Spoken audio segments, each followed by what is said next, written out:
As an art educator, I can be working with a lovely chocolate brown child, and it wouldn't be surprising for them to draw a self-portrait where the person has very light skin and straight yellow hair.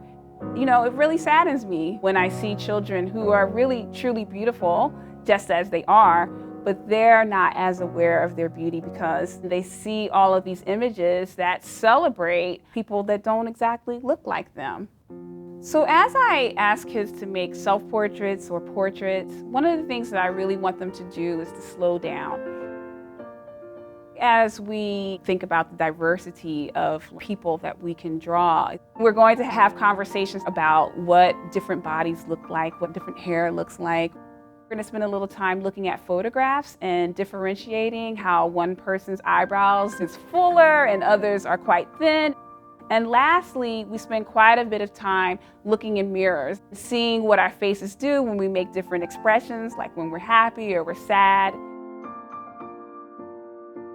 One of the things that you can use to help kids notice differences between people is a sheet of paper that has different ways eyes are, different types of nose, and different types of hair. And what you want them to do is to try to draw as many different kind of people all on the same page. Because in that, they're really kind of tuning in to the small differences or even the major differences we all have. Another way is to ask them to draw a self-portrait with a friend.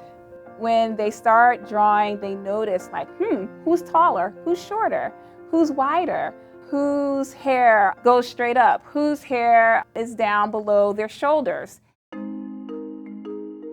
We really have to be conscious of the materials that we introduce to the kids, being intentional in purchasing crayon colors, making sure that you have paper that's not just white, right?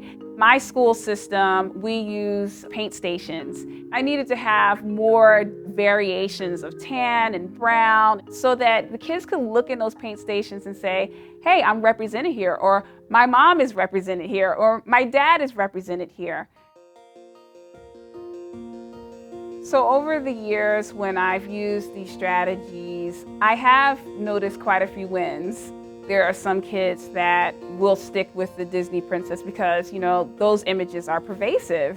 I say to kids, we're going to keep looking and we're going to keep drawing so that we can draw people authentically as they are. And what is better than actually being seen for who you are?